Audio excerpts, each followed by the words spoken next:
Hello, everyone. My name is Miss Maxie, and I am a KIP alumni advisor.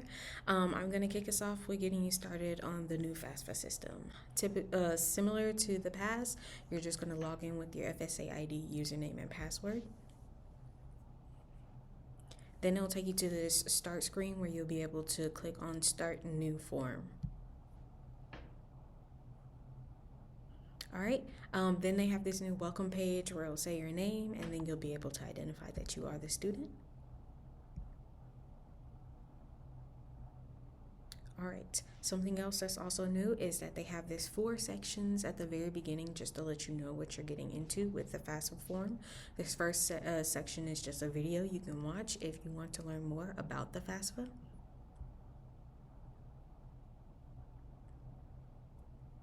The second page here that talks about contributors is very important. It's letting you know that this is a new terminology. Everyone who has a part to play in completing your FAFSA is seen as a contributor. I do also want to note that if you have a spouse that you're legally married to, and your parent, and if they have a spouse that they're legally married to, you will all need to have an FSA ID in order to complete their sections. So later on in the application, you're going to have to invite contributors. Make sure they already have an FSA ID before you complete that section so that you don't run into so many error messages and issues. All right, and then you continue on to the next page. This screen is just telling you what to expect time frame wise for the FAFSA. Of course, it's different for every individual depending on how ready you are before you start. Okay, last but not least is just an overview of what can happen after you complete your FAFSA. So just keep a lookout as usual for an email from Student Aid Government or from your institution. And as always, if anything comes up that is of concern, you're welcome to reach out to a KIP alumni advisor. And with that, you'll be able to start the form, and another advisor will be here to walk you through that step. Hello, my name is Mr. Betters, and I'm a KIP Forward Alumni Advisor. I'm going to be helping you out with sections 2 and 3 of the FAFSA form. To begin with, you'll see your name, date of birth, social security number, email address, and phone number that you use to create your FSA ID. Next, you'll need to list a permanent mailing address. This shouldn't be the address that you have at your university or any P.O. box that you may have through your school. You want to use your permanent mailing address, typically where you go home for winter break or summer break, stuff like that. And typically it will be in Austin, Texas. For the purposes of this demonstration, a lot of the information will be filled out, but be sure to enter in a permanent mailing address here. Click Continue. And next you'll be asked about your state of legal residence. This is different than citizenship. They just want to know how long have you been living in the current state. Again, for the purposes of this demonstration, it says New York. You should probably list the state of Texas, and you need to list the day or the month and year that you became a resident of that state. Typically speaking, this will be the month and the year you were born if you've lived in Texas all your life. But if you know that you've moved around and the last state that you've lived in, you want to state the month and the year that you've lived there. For the purposes of this demonstration, we'll use 2023 and click Continue.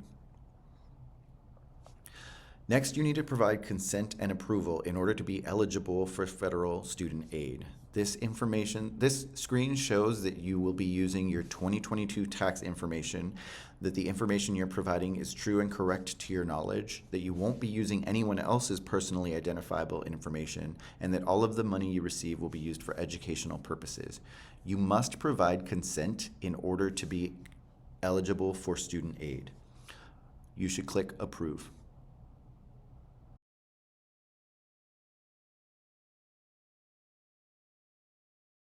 Now we're moving on to personal circumstances.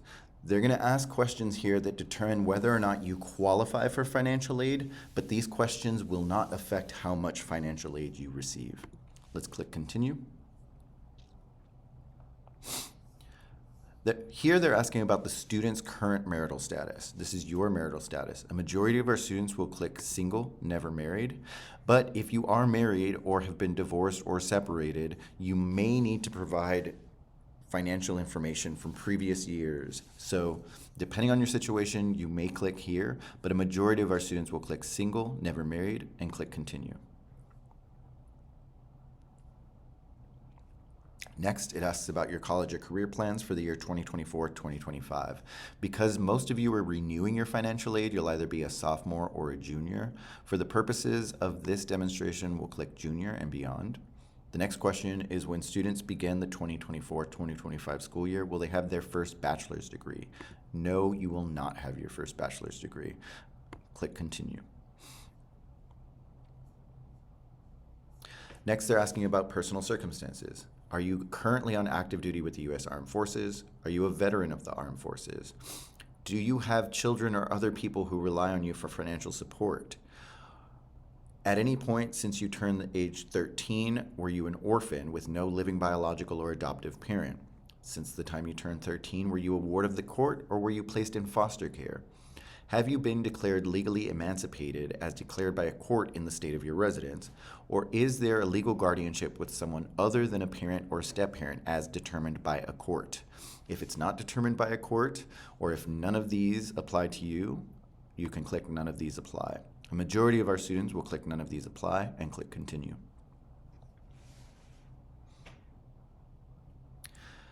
Next, it's asking about other circumstances. So at any point after July 1st, 2023, have you been at risk of being homeless or at self-supporting because you've been homeless? A majority of our students will click no and click continue. Next, you'll be asked about any special circumstances that may prevent you from contacting your parent. Have you left home due to an abusive or threatening environment? Have you been abandoned or estranged from your parents? Are you a refugee or seeking asylum status and are separated from your parents? Are you a victim of human trafficking? Are your parents incarcerated and contacting your parents would pose a risk to you? Or if you're unable to contact or locate your parents, you would answer yes now. A majority of our students will click no and click continue. Because you're not married and because you can contact your parents, you are considered a dependent student, which means you are depending on your parents for a majority of your financial support. This question asks if you only want to apply for loans. So if you're unable to contact your parent, you might just want to take out loans. A majority of our students will say no because we want to receive actual federal aid, not just unsubsidized loans. Unsubsidized loans tend to have fees that you incur while you're a student, and so we do want to consider other financial aid options. So we'll click no and click continue. Now, for the purpose of this demonstration, we're going to answer some questions about your parents. If your parents are married, you can click yes, and you'll have to provide information for both parents. Again, you'll know your parents' information, so you can click continue at this point. Again, for the purposes of this demonstration, we're going to say the parents are not married. We're going to say the parents do not live together. We're going to say that one parent did provide more support than the other parent, and we're going to say that that parent did not remarry. So now you only have to provide information for one parent. You'll know if this situation applies to you, but again, for the purposes of this demonstration, we're going with not married, not living together, and not remarried. You'll see why on the next screen. Here you'll see two parent information, but because of the way we answered it, you only need to list one parent, okay? So depending on your situation, you may need to provide more information. You'll know your parents' information, but I'm going to create sample information now.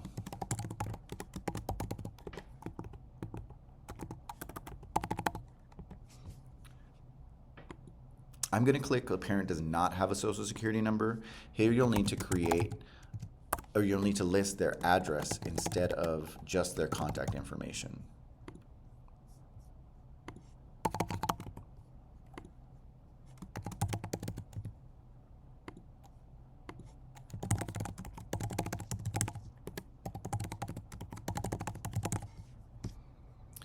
You'll send an invite to your parent so that way they can complete their portion of the FAFSA. Now, your parent must have an FSA ID already in order for them to receive this email. So be sure that your parent has already set up their FSA ID, even if they don't have a social security number. They are still eligible to get a login so that way they complete their portion of the FAFSA. Click continue. And now you're going to be asked about student demographics. Some of these questions will determine how much federal student aid you receive, but a majority of these questions are for research purposes only. Click Continue. These questions are for research purposes only and do not affect federal student aid. So you can answer your gender, depending on however you want to answer, and click Continue.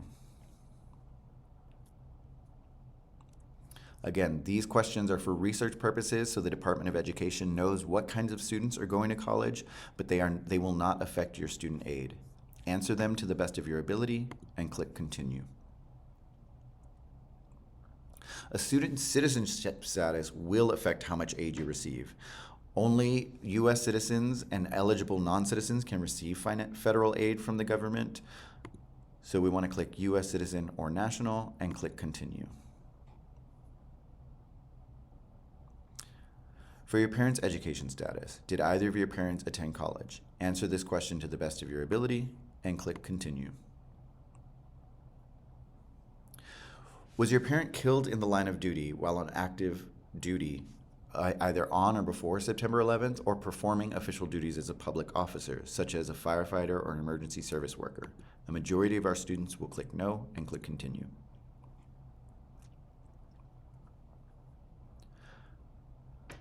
Now we need to get to the student's high school completion status. A majority of our students will put high school diploma and click Continue. Now, we are using a demo website currently. And so for the purposes of this demonstration, you're gonna see the FAFSA form is a little bit buggy. You're just gonna wanna stick with it and keep entering the information as true and accurately as you know. And so you'll see here, we'll type in Texas, Austin, and we get a little bit of a glitch situation. We just need to keep on clicking until it goes through. Again, this is a demo site, so the actual website might be a little bit smoother for you, but don't give up.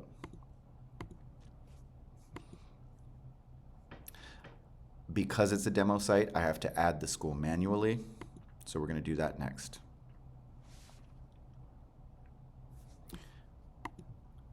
You'll see that it's glitching out right now, but again, stick with it. If you know the information is correct and true, keep clicking and eventually the site will start working for you. It might happen here, it might happen in another section. This is a new form and there are going to be glitches. Please reach out to your advisor if you run into any issues, because we don't want you to stop filling out the form.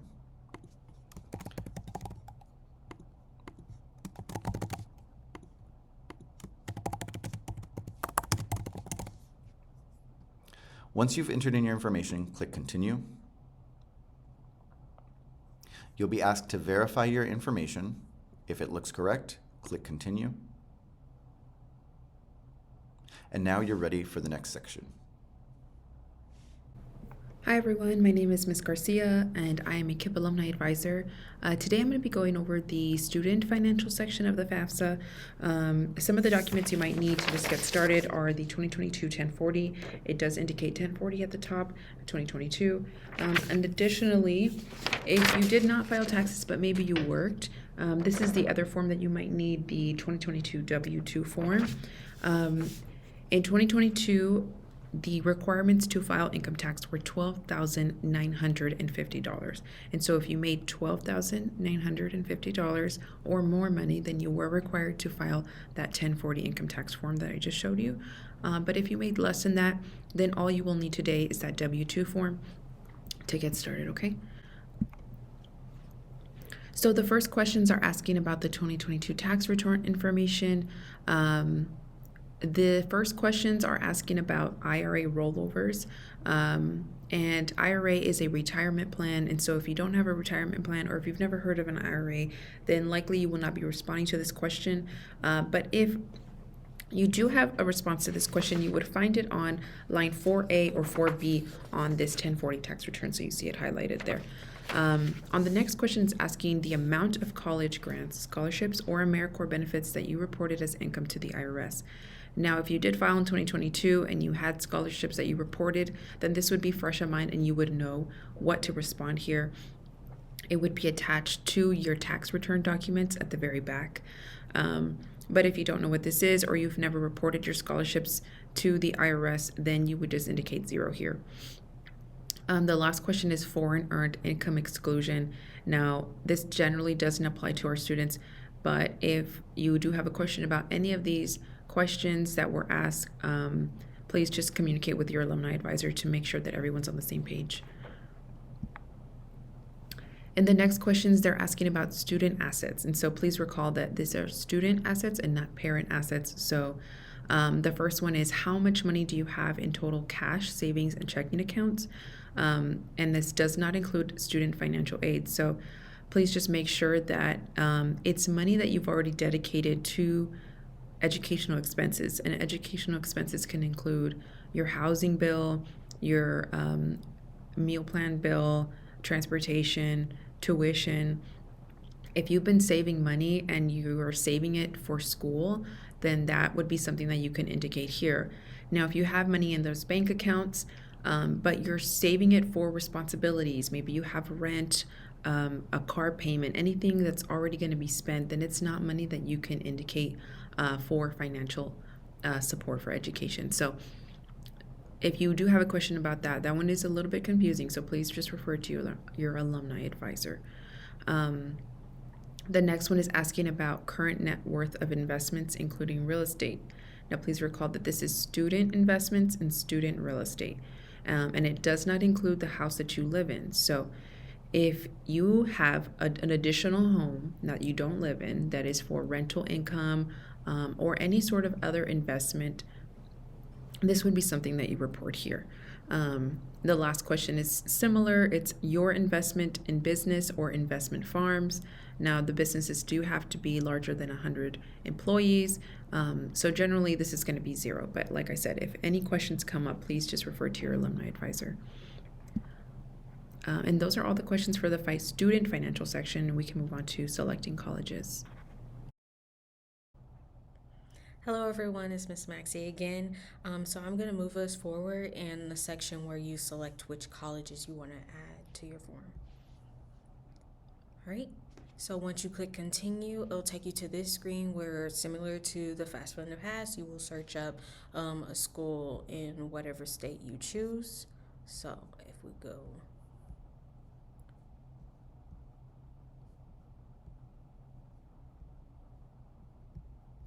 All right, so you'll do your typical search with the state, city, and school name. If you know all the information, then click search. And then below, you'll be able to see a list of colleges that align with the information you searched it upon. Again, typically you're going to add one college if you're continuing on where you are currently, but if you're considering transferring or anything like that, you'll be able to add up to 20 different schools, okay? So you'll select every college that applies to who you want to submit your application to and then continue. All right, and then once you're on this screen, you'll be able to see the schools that you selected. If you accidentally put the wrong institution from the wrong city and state, you can remove it and go back and search again.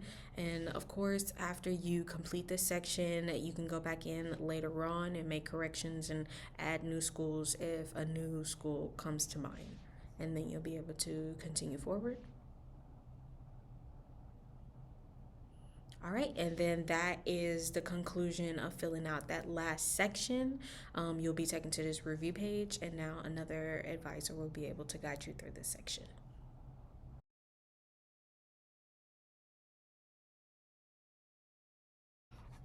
All right, so everyone, now it is time for us to review all of the sections that we did fill out. So it's best just to scroll through, just make sure everything is right. And this is, I think, a very important thing because it's very likely sometimes you can click a yes when it's supposed to be a no, and this can affect your aid depending on what the question is. All right, if there are no errors, go ahead and click continue. And this is going to lead us to section 5 for your signature. So it's very important that you read all of this very clearly so that you can understand what is going on. Make sure you read everything. Pretty much basically, this information is just explaining your obligations as far as signing this document, as well as if you did mislead or said something that was incorrect and you knew was incorrect, you can have criminal penalties and can be imprisoned, as well as pay a $20,000 fine. So it's very important that everything that you put on here is true and concise. And once you read everything, you agree to the terms, you sign.